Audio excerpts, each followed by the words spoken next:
Assalamualaikum warahmatullahi wabarakatuh.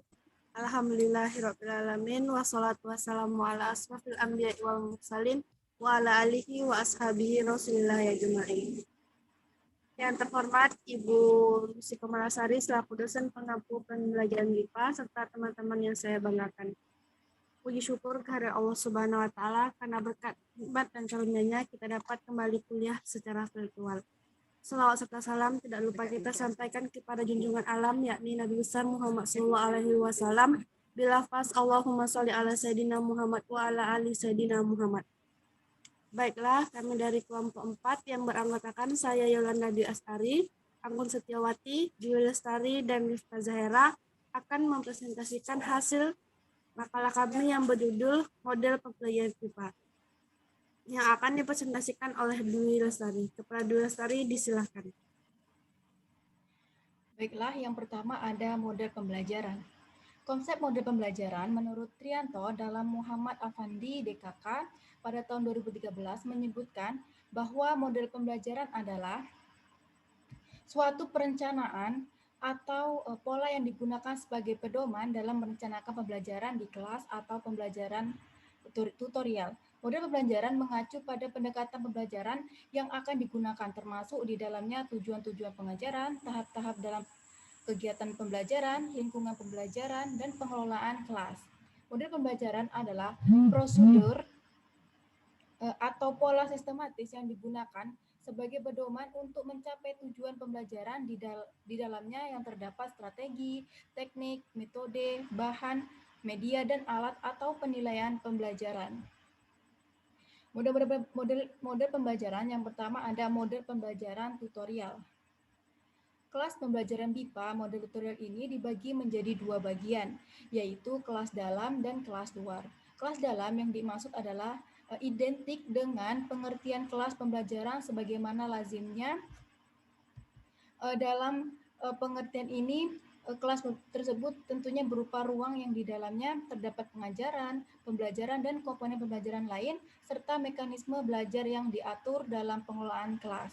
Sedangkan kelas luar atau di luar kelas dalam, kegiatan kelas ini dalam pengertian khusus juga disebutkan kegiatan tutorial, meskipun kegiatan kelas luar tidak selalu berupa kegiatan tutorial dalam Widodo dalam Zulfami 2016. Tutorial ini merupakan kegiatan pembelajaran komplementer yang bersifat individual, maksudnya tutorial ini merupakan bagian integral dari pembelajaran MIPA yang dilaksanakan di luar dan diproyeksikan sebagai ajang atau media penerapan dan pajanan kemampuan berbahasa Indonesia. Secara teknis, tutorial dilaksanakan dengan cara mengarahkan aktivitas-aktivitas berbahasa Indonesia serta pembelajaran pada fakta-fakta, objek-objek, dan fenomena-fenomena situasional yang memungkinkan terjadinya proses dan interaksi berbahasa.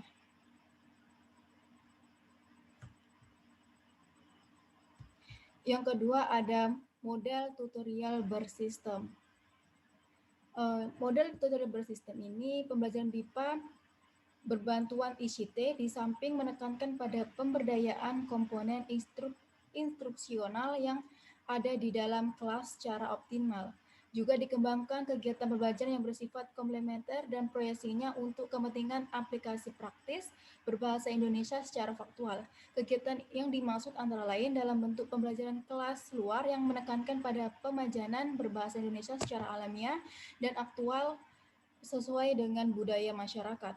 Di samping itu, kondisi dan potensi pembelajar termasuk problematik yang dialaminya tetap menjadi perhatian pengajar dan tutor selama pembelajaran berlangsung. Hal yang spesifik dalam pembelajaran MIPA ini, model tutorial ini di antara lain tampak pada pengelolaan kelas dan kegiatan belajar. Penggunaan media berbasis ICT sangat membantu dalam proses tutorial. Salah satu media yang sangat berperan dalam pembelajaran bahasa Indonesia bagi penutur asing, yaitu di Uzbekistan, adalah pemanfaatan pada aplikasi Telegram. Aplikasi Telegram dapat digunakan untuk menyebarkan informasi setiap kelompok atau rombongan belajar dengan maksimal. Sudah, moderator.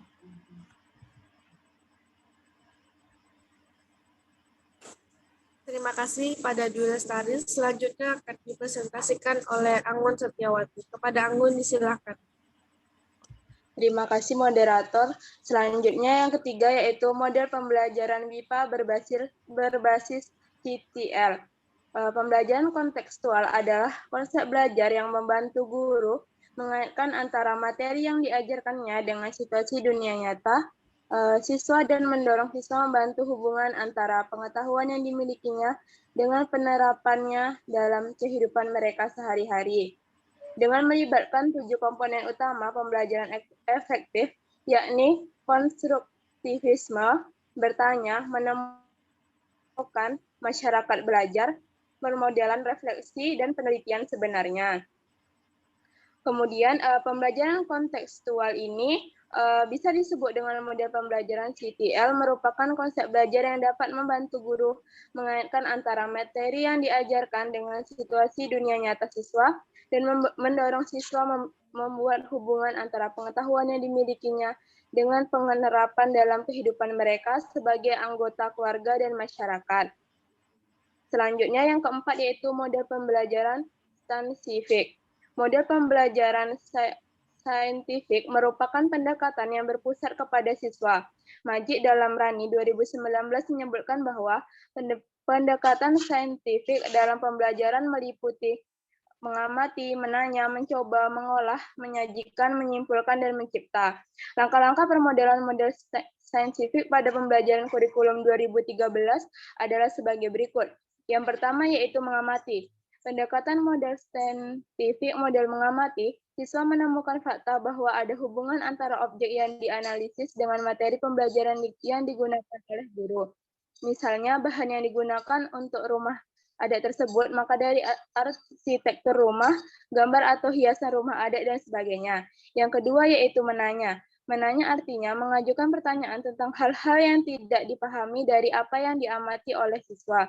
Jadi setelah atau pertanyaan untuk mendapatkan informasi tambahan tentang apa yang diamati. Yang C, mencoba. Mencoba artinya melakukan eksperimen, membaca sumber lain selain buku teks, mengumpulkan data dari narasumber melalui angket wawancara. Pada tahap ini, siswa dapat mencari sumber referensi lain untuk dapat mengetahui lebih banyak mengenai materi yang belum dipahami. Kemudian yang D yaitu mengasosiasikan. Mengasosiasikan berarti mengolah informasi yang sudah dikumpulkan, menganalisis data dalam bentuk membuat kategori, mengasosiasikan atau menghubungkan fenomena atau informasi yang terkait dalam rangka menemukan suatu pola dan menyimpulkan.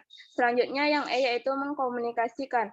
Tahap mengkomunikasikan dalam model saintifik artinya menyajikan laporan dalam bentuk bagan, diagram atau grafik, menyusun laporan tertulis, dan menyajikan laporan meliputi proses, hasil, dan simpulan secara lisan.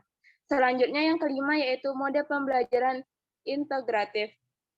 Pembelajaran dan pengajaran BIPA terdeskripsikan gambar model integratif, bahan ajar bahasa Indonesia untuk penutur asing, ranah sosial budaya, yang mengoptimalkan pemanfaatan teknologi informasi dan komunikasi. Bahan ajar yang dihasilkan dikhususkan pada tingkat menengah. Selain bahan ajar dan panduan, dalam ini juga dihasilkan CD pelengkap yang berisi video-video pembelajaran yang sesuai dengan tema tiap pokok bahasan. Semua materi dikemas dalam satu tema yang dapat digunakan dalam semua pembelajaran keterampilan berbahasa, mulai dari membaca, menyimak, menulis, dan berbicara. Sudah, moderator? Terima kasih pada Anggun Setiawati. Selanjutnya akan dipresentasikan oleh Rizka Zahera. Kepada Rizka Zahera disilakan. Terima kasih moderator. Baiklah, saya akan menjelaskan pendekatan pembelajaran BIPA. Pengajaran dan pembelajaran BIPA dalam arti yang sungguh-sungguhnya dengan rentang waktu yang memadai terjadi biasanya untuk memenuhi permintaan golongan 2 dan 3 yang disebut terdahulu, permintaan pengenalan B1 tingkat dasar dan permintaan penguasaan B1 secara penuh. Sedangkan permintaan golongan 1 biasanya cukup sampai tingkat tahu B1 sepotong-potong untuk konteks situasi terbatas tertentu. Pengajar BIPA dalam membelajarkan pelajar asing di kelas lebih menekankan pada penggunaan bahasa daripada menjelaskan tata bahasa. Pendidik dalam pembelajaran lebih banyak memfungsikan dirinya sebagai mitra bicara bagi peserta didiknya. Dalam hal ini, pendidik memberikan latihan pemakai bahasa untuk berkomunikasi. Untuk itu, materi pembelajaran BIPA diwujudkan dalam bentuk keterampilan berbahasa. Dalam pembelajaran BIPA, bahasa Indonesia ditempatkan sebagai alat komunikasi, bukan sebagai materi bahasa yang dihafalkan atau dianalisis maupun ditulis. Oleh karena itu, dalam pembelajaran BIPA, tujuan yang ingin dicapai adalah kemampuan pelajar untuk berkomunikasi dengan menggunakan bahasa Indonesia yang dipelajarinya. Dengan demikian, pelajar diharapkan dapat memiliki kemampuan komunikatif. Sejalan dengan harapan tersebut, dalam pembelajaran BIPA ditekankan kepada pelajar BIPA tentang pengetahuan tentang bentuk bahasa yang mungkin dikatakan, pengetahuan tentang kata yang dapat dituturkan dan dapat dipahami oleh pendengar, pengetahuan tentang kata yang sesuai dan wajar menurut konteksnya, pengetahuan tentang kata yang pernah diujarkan orang. Dengan penguasaan keempat hal tersebut, seorang akan dapat berbahasa secara berterima.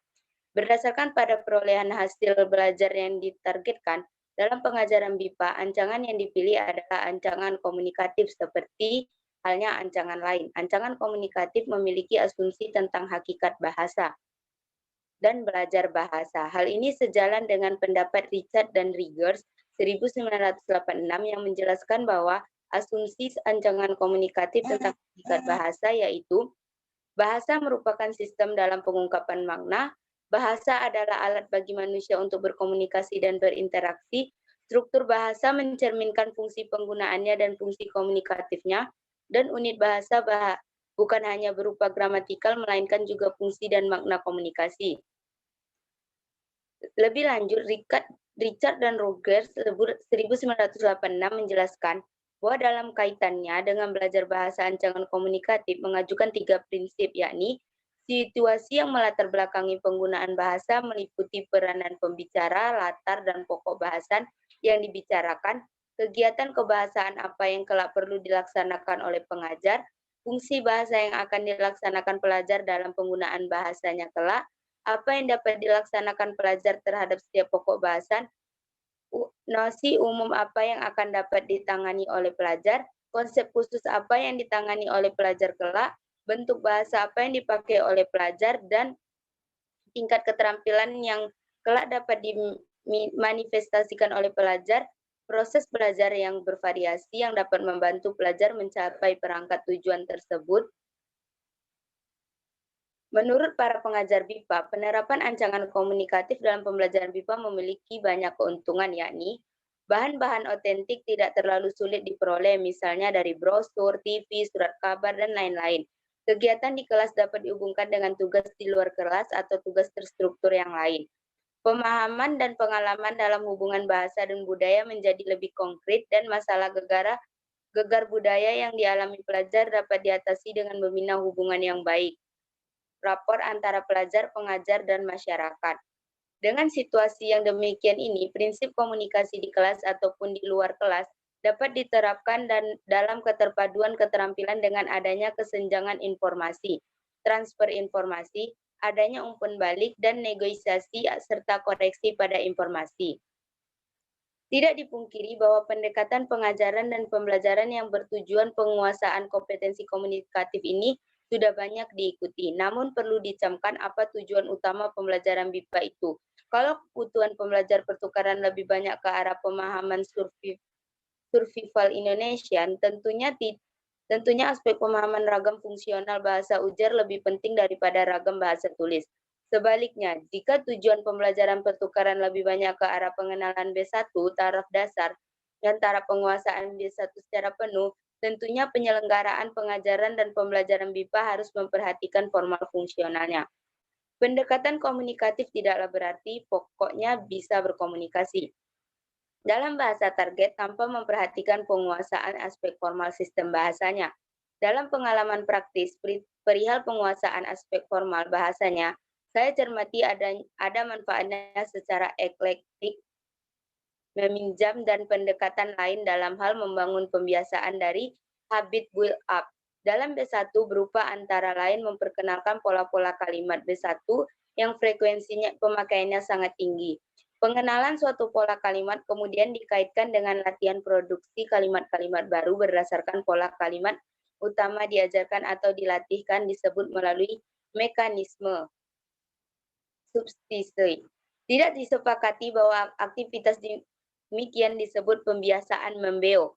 Bila mana latihan dilakukan dengan menggunakan materi ajar yang bermakna dan relevan secara situasional, penguasaan pembelajar akan pola-pola kalimat bermakna secara fungsional dan situasional, dan kemampuan memproduksi kalimat-kalimat baru sesuai makna atau pesan yang ingin disampaikan sangat membantu percaya diri pembelajar dalam menggunakan B1.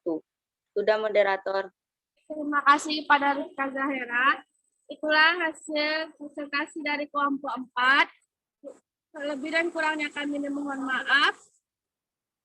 Terima kasih telah menonton video ini. Saya akhiri dengan wabillahi taufiq wal hidayah. Wassalamualaikum warahmatullahi wabarakatuh.